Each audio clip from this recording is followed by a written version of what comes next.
नरेंद्र मोदी जैसा आदमी दूसरे की माँ को मंच से खड़े होके बार बाला और डांसर कहता है, तो जब उसकी माँ पे आँच आई तो 1 घंटा तक मन की बात में सिर्फ माँ माँ माँ।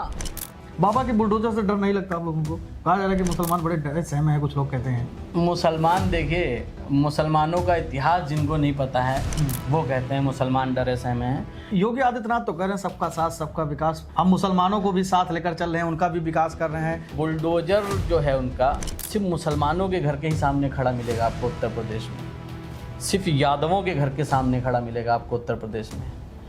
उनकी खुद की कास्ट के सामने वो नतमस्तक हो जाते हैं जाके। अगर आप हिंदुत्व की ही बात करना चाहते हैं तो आप मठ में बैठिए जाके, आपको पॉलिटिशियन बनने का अधिकार नहीं है। मैं जुलूस के भी विरोध में हूँ, कांवड़ के भी विरोध में हूँ। भाई हमारे यहाँ से APJ अब्दुल कलाम निकले हैं, क्या कांवड़ ले जाके निकले थे? RO घोटाला, एक भी परीक्षा योगी आदित्यनाथ के कार्यकाल में एक भी परीक्षा बिना पेपर लीक हुए अभी तक करा नहीं पाए। इतनी निकम्मी सरकार है।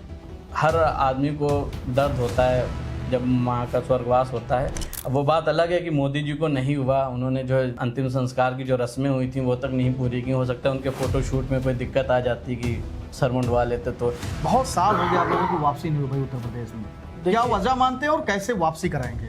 उत्तर प्रदेश में भाजपा के वोट चोरी की बैंड बजने वाली है, आप ये मानिए। बीजेपी कार्यकर्ता कह रहे हैं कि ये पप्पू हैं, ये मंदबुद्धि हैं, पागल हैं। कांग्रेस के यूथ प्रदेश उपाध्यक्ष शहबाज खान इस वक्त हमारे साथ मौजूद है, क्योंकि 27 का चुनाव जैसे जैसे करीब आ रहा है, आरोप प्रत्यारोप का खेल बढ़ता जा रहा है। सभी पार्टियां अपनी अपनी तैयारियों में जुटी हुई हैं। तो शहबाज खान जिसे आज हम जानेंगे, क्योंकि आप कांग्रेस के यूथ प्रदेश उपाध्यक्ष हैं, बड़ी जिम्मेदारी आपके कंधों पर है। 27 का चुनाव नजदीक आ रहा है, क्या तैयारी चल रही है कांग्रेस की धरातल पर? देखिए, कांग्रेस की तैयारी जो चल रही है पूरे बिहार से आप देख सकते हैं कि जैसे कि राहुल जी जो वोट चोरी का मुद्दा लेके आए हैं अपना, और उन्होंने बिहार से जिस तरह से उसको स्टार्ट किया है, तो आप किसी भी उस पे जाके देख लीजिए, पैनल पे जाके, कि भाजपा जो है वो इस वक्त बैकफुट पे दिखाई दे रही है।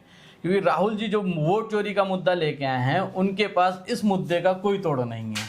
और जिस तरह से बिहार में राहुल जी पूरा लीड करते हुए दिख रहे हैं, तो आप देखिएगा आने वाले समय में आप ठीक तरह से देख पाएंगे कि उत्तर प्रदेश में भी राहुल जी और कांग्रेस पार्टी लीड करती हुई दिखाई देगी। और उत्तर प्रदेश का चुनाव बेहतरीन होने वाला है। अगला जो यहाँ के यूथ हैं, जो यहाँ का जो OBC समाज है, जो पिछड़ा वर्ग है, जो अल्पसंख्यक समाज है, जो जैसे कि राहुल जी ने जो भी मुद्दे उठाए हैं अभी तक के पिछड़ा, अल्पसंख्यक और यूथ के लिए, तो वो जो आने वाला जो अपकमिंग इलेक्शन है जो 27 का हमारा, तो वो बेहतरीन होने वाला है कांग्रेस पार्टी के लिए। जी, सबसे बड़ा सवाल ये कि आपने कहा कि वोट चोरी का मुद्दा राहुल गांधी उठा रहे हैं और उसी मुद्दे के सारे आप लोग यूपी में भी प्रवेश करेंगे। क्या लगता है कि 2014, 17, 22 और फिर 24 ये सब वोट चोरी हुए हैं?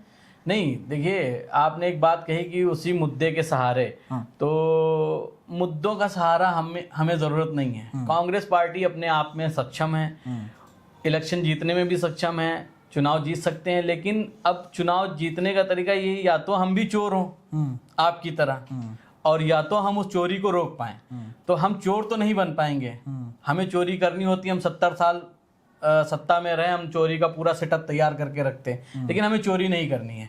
आप सत्ता में आए, आपने चोरी शुरू की, हमें उस चोरी को बंद करना है। आप जो वोटर है हमारा, जो अपनी मर्जी का चुनाव करना चाहता है, जो उसका अधिकार है कि वो चुनाव करे, अपना वोट डाले, फ्रीडम उसको मिले, तो उस चोरी को बंद करके हम लोग, ये कुछ वोट चोरी कोई मुद्दा नहीं, वोट चोरी एक तरह का अधिकार है कि जो है हम अपना अधिकार, हमारा अधिकार हमसे चुरा लोगे तुम, हमारे घर से उठा ले जाओगे, हमारी वोट ले जाके डाल दोगे, हम घर पे सोते रहेंगे, हमारी दादी, हमारी परदादियां मर गई हैं, स्वर्गवासी हो गई, उनके नाम पे वोट पड़ता रहेगा। तो ये कोई तरीका नहीं हुआ चुनाव लड़ने का। या तो दोनों चोर हों और या तो दोनों ईमानदार हों। तो हम ईमानदार हैं, हम चोर बन नहीं पाएंगे, तो हम तुम्हारी चोरी खत्म करके दम लेंगे। और उस पर राहुल जी बिल्कुल पूरी तरह से आगे बढ़ रहे हैं, और कांग्रेस पार्टी का एक एक सिपाही उनके साथ कंधे से कंधा मिला के लगा हुआ है। और उत्तर प्रदेश में भाजपा के वोट चोरी की बैंड बजने वाली है, आप ये मानिए। लेकिन चुनाव आयोग तो कह रहा है कि ऐसा भैया कुछ भी नहीं है, ये सब गलत सलत आरोप राहुल गांधी लगा दे रहे हैं। बीजेपी कार्यकर्ता कह रहे हैं कि ये पप्पू हैं, ये मंदबुद्धि हैं, पागल हैं। उनको अलग अलग भाषाओं से नवाज दे रहे हैं। जैसे जैसे वो कल दस्तावेज लेकर जब वो प्रस्तुत किए और जब वो पूरी एक एक दस्तावेज एक एक सबूत सहित एक एक आरोप लगा रहे थे चुनाव आयोग को लेकर, ज्ञानेश कुमार के ऊपर हमला बोल रहे थे, कह रहे थे सत्तारूढ़ पार्टी जो है वो लगातार इसमें शामिल है और ज्ञानेश कुमार जो है मुख्य चुनाव आयोग वो इसमें मदद कर रहे हैं। ज्ञानेश कुमार जी देखिए बहुत जोश में हैं और बहुत ही ईमानदार और बहुत ही हम्बल व्यक्ति हैं। जो उन्होंने कहा कि मैं अपनी माँ बहनों का फ़ोटो क्यों शेयर करूं, तो उन्हीं माँ बहनों के फ़ोटो उन्हीं माँ बहनों के लाइन में लगा दिया नोटबंदी में, उन्हीं माँ बहनों की बिल्कुल ऐसी तैसी हुई पड़ी है पूरे देश में। तब इनके ज्ञानेश कुमार के अंदर माँ बहनों के लिए हमदर्दी नहीं जागी। और जो व्यक्ति अपने एक डिसीजन को सही साबित करने के लिए अपनी बूढ़ी माँ को 80 साल की माँ को लाइन में खड़ा कर दे, उसके जो कठपुतली वाले अधिकारी हैं वो अधिकारी 2% के अधिकारी वो आके राहुल गांधी से हलफनामा मांग रहे हैं, राहुल गांधी से एफिडेविट मांग रहे हैं कि एफिडेविट दीजिए और हम अपनी माँ बहनों का फोटो नहीं डाल सकते।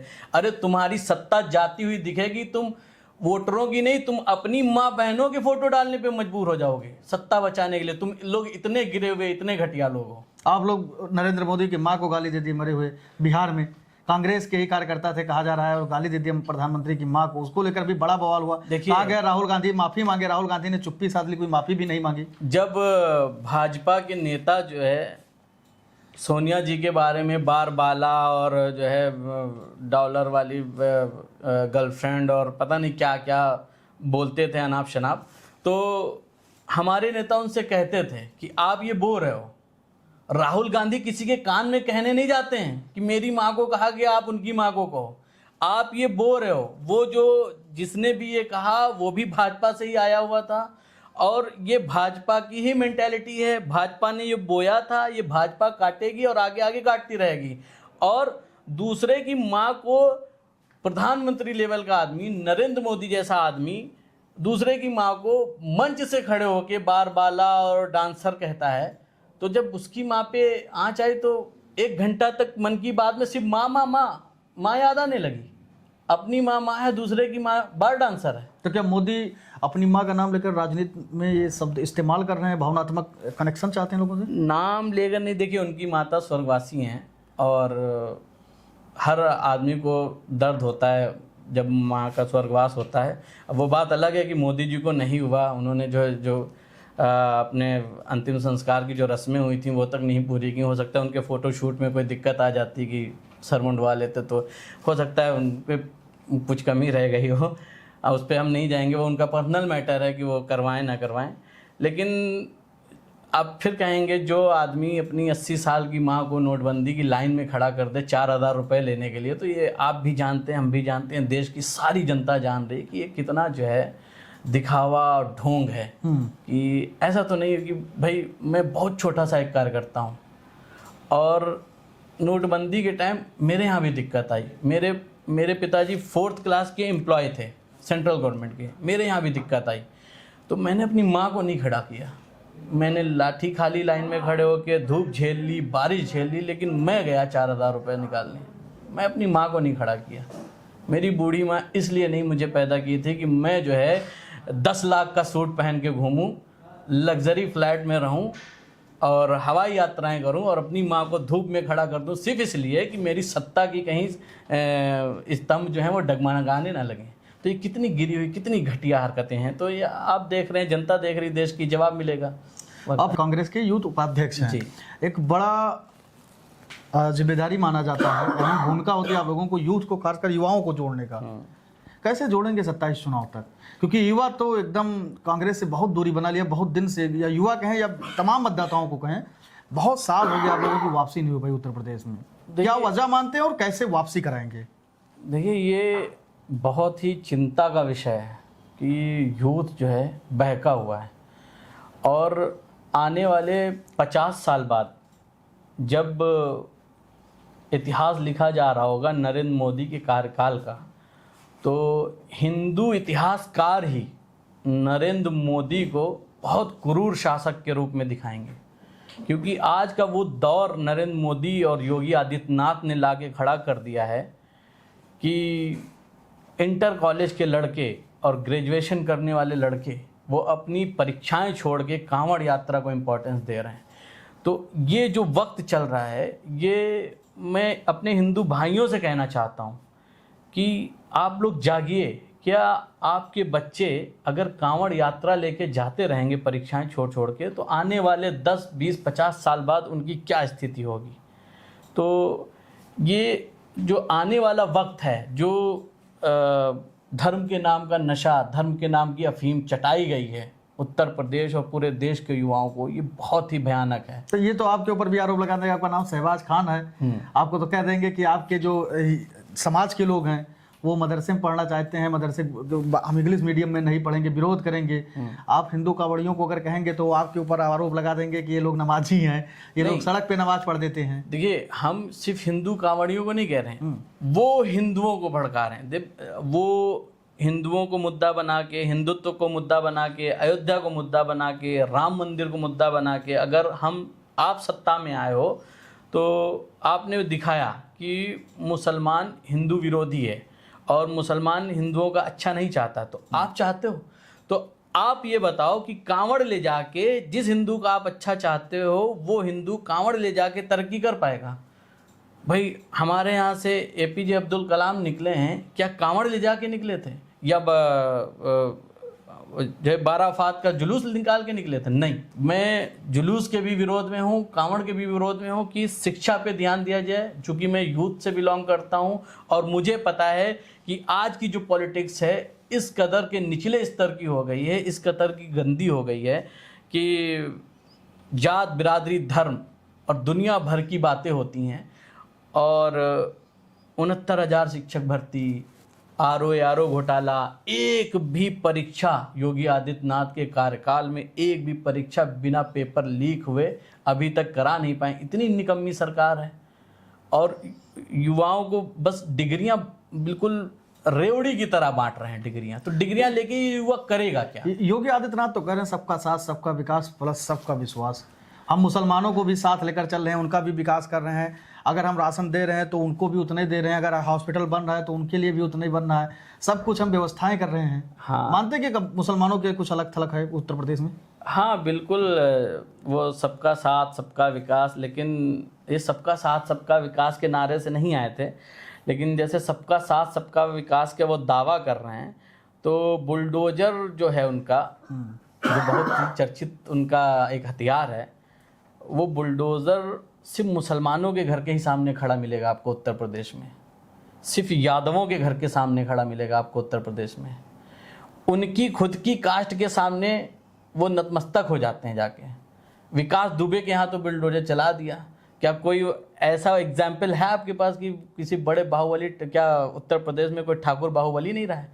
क्या योगी आदित्यनाथ खुद एक जो है क्रिमिनल रिकॉर्ड वाले आदमी नहीं रहे? बताइए कितने ठाकुरों के घर उन्होंने बुलडोजर चला दिया। तो सबका साथ सबका विकास की दुहाई अब जब सत्ता डगमगाने लगी तब ना दें वो। अगर आप हिंदुत्व की ही बात करना चाहते हैं तो आप मठ में बैठिए जाके, और अगर आप सिर्फ मुस्लिम की बात करना चाहते हैं तो आप मदरसों में बैठिए जाके, आप जाइए मस्जिदों में बैठिए जाके, दरगाहों पे बैठिए जाके। आपको पॉलिटिशियन बनने का अधिकार नहीं है। आप अगर पॉलिटिशियन बनना चाहते हैं, पॉलिटिशियन का मतलब है समाज सेवक, और आप अगर सेवा की भाव से आए हैं तो आप धर्म पूछ के सेवा मत करिए। मैंने अपनी लाइफ में आज तक के 25+ लोगों को ब्लड दिया है, आज तक मैंने किसी का नाम नहीं पूछा। तो अगर मैं नाम पूछ के ब्लड दूंगा और मुझे पता है कब किस ब्राह्मण के ब्लड चढ़ा है, कब किस यादव के ब्लड चढ़ा है, तो मैं 25 से ज़्यादा बार लोगों को ब्लड डोनेट कर चुका हूँ। उसका बाकायदा सब प्रूफ रहता है सोशल मीडिया वगैरह पे। अच्छा, एक बात और कही जाती है, अक्सर राजनीति में इस भाषा का प्रयोग होने लगा है, जो तमाम जो मुस्लिम समाज के तमाम जो जानकार लोग हैं वो कहते हैं कि मुसलमानों की ऐसी स्थिति उत्पन्न कर दी गई है कि यूज एंड थ्रो। जब काम होता है तो मुसलमान भाईजान होता है, दरगाहों पे जाया जाता है, टोपी पहन के उसमें ईद में शामिल हुआ जाता है, अलग अलग जगहों पे तमाम नेता आते जाते हैं। लेकिन जैसे ही चुनाव का वक्त खत्म होता है सब अपने रास्ते हो जाते हैं। ऐसा क्यों? ये तो अब मुसलमानों को देखने की ज़रूरत है कि उनका यूज़ और उनको थ्रो कौन कर रहा है। बाबा के बुलडोजर से डर नहीं लगता आप लोगों को? कहा जा रहा है कि मुसलमान बड़े डरे सहमे हैं, कुछ लोग कहते हैं। मुसलमान, देखिए, मुसलमानों का इतिहास जिनको नहीं पता है वो कहते हैं मुसलमान डरे सहमे हैं। मुसलमान तब नहीं डरे थे जब करबला के मैदान में सिर्फ 72 खड़े थे। मुसलमान तब नहीं डरे थे जब 1.25 लाख के अगेंस्ट जो है 300 खड़े थे। तो मुसलमान अब क्या डरेंगे? अब मुसलमान किससे डरेंगे?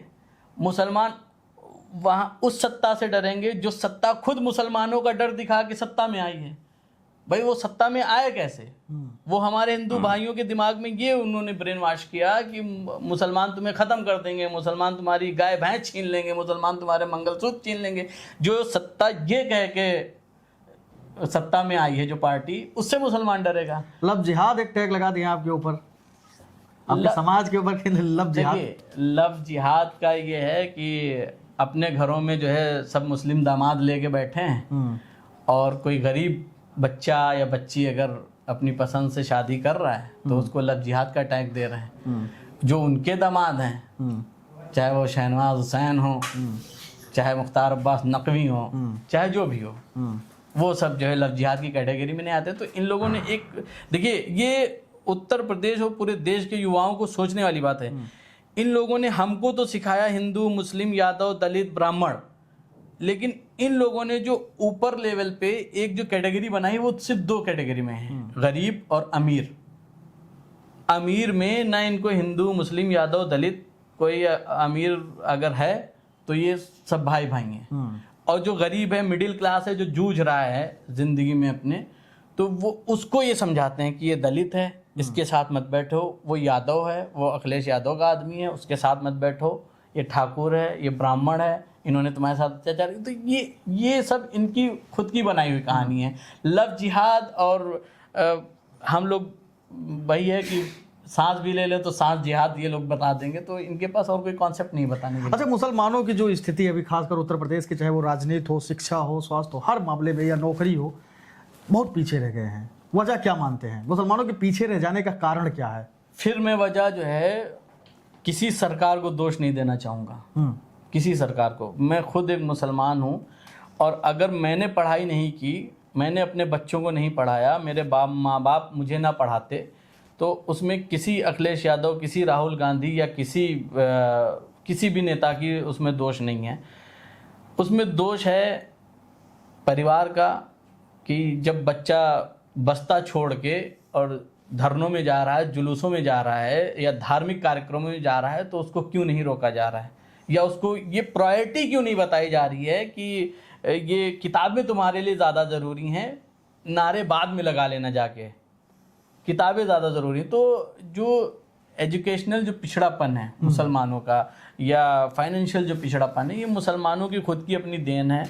और जिस तरह से हिंदू समाज में जो है जो मठाधीश हैं और जो उनके जो नेतृत्व करने वाले लोग हैं, जो उनको चलाने वाले, समझाने वाले लोग हैं, जैसे वो लोग आके अपने लोगों को समझाते हैं, बताते हैं, वैसा थोड़ा सा कमी, एक तो परिवार की मैंने कमी बता दी, दूसरी कमी हमारे उलेमाओं की है कि वो सही चीज़ ना बता के, क्योंकि भाई उन जुलूस नहीं होगा, उनको कैसे दावतें मिलेंगी, कैसे कहाँ जाएंगे, कहाँ जाके तकरीरें करेंगे, और एक ही उलेमा एक ही तकरीर कितनी बार करेगा। तो वही सब है कि अपने आप को हम लोग बदलें, और किसी भी सरकार पे दोष डालने का इसका कोई मतलब नहीं है मेरे हिसाब से।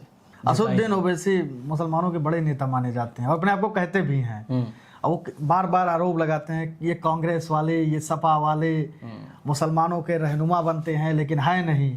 और आज चाहे मुसलमान समझ जाए चाहे कल, भला तो असदुद्दीन ओवैसी ही कर पाएंगे और उनकी पार्टी। कैसे देखते हैं? और आप मुसलमानों से कह रहे हैं कि नहीं, आप इधर आइए, शिक्षित बनिए, कांग्रेस राहुल गांधी के से इंस्पायर्ड होइए।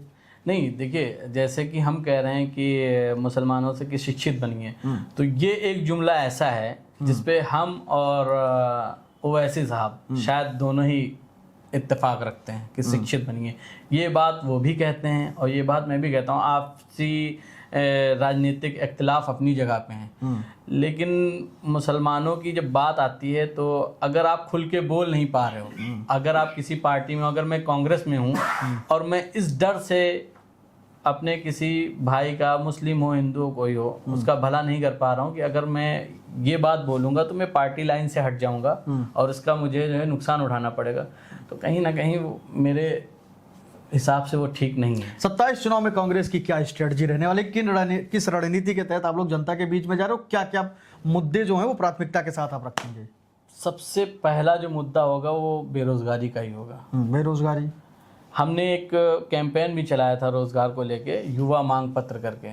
तो हमारी कोशिश ये रहेगी एज ए यूथ लीडर कि हम खुद युवाओं से जाके मिल के उनसे पूछेंगे कि आप क्या चाहते हैं। हर बार चुनाव होता है और पार्टियां अपना घोषणा पत्र जारी कर देती हैं।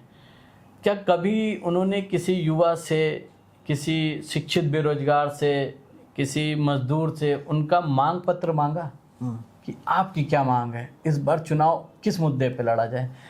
तो पिछले चुनाव में एक छोटी सी मेरी शुरुआत थी युवा मांग पत्र को लेके, तो उसमें हम लोगों से यही पूछ रहे थे कि आपकी क्या मांग है। और अगर आप लोगों का और मीडिया का सहयोग रहा तो हमारी पार्टी इसी तरह से इस बार मांग पत्र भी मांगेगी लोगों से कि क्या चाहती है जनता। और उसके अलावा जो चीज़ें हम लोगों को पता हैं, जैसे किस तरह से पिछड़े समाज के साथ जो है दुर्व्यवहार किया जा रहा है, किस तरह से अल्पसंख्यक समाज के साथ दुर्व्यवहार किया जा रहा है, किस तरह से जो है शिक्षक भर्ती में घोटाले हो रहे हैं, नीट एग्ज़ाम में घोटाले। बताइए, नीट एग्ज़ाम में घोटाला कर रहे हैं, अगर आप कोई नॉन डिज़र्विंग कैंडिडेट है, आप उसको पैसा लेके डॉक्टर बनाए दे रहे हैं, तो वो यूट्यूब से ही देख के ऑपरेशन करेगा, फिर क्या होगा देश का भविष्य? युवा किसको मानते हैं, राहुल गांधी, अखिलेश यादव?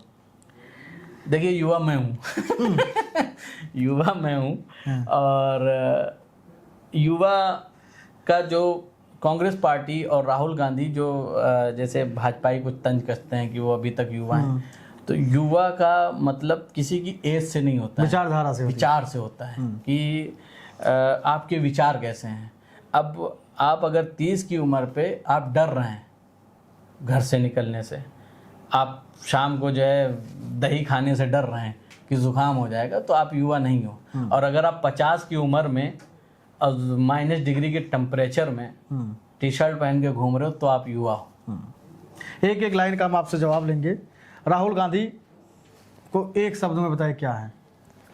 राहुल गांधी रियल लीडर है। अखिलेश यादव? और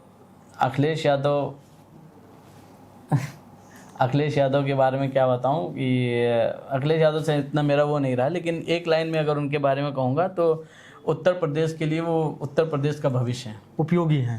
उपयोगी। योगी आदित्यनाथ? अब डस्टबिन वगैरह नाम नहीं ले सकते ना, तो योगी आदित्यनाथ बस वैसे ही हैं कि उनको बहुत अच्छे मठाधीश बनेंगे वो आगे चल के, क्योंकि उन्होंने अभी अपना मठ छोड़ा नहीं है। चंद्रशेखर आज़ाद रावण?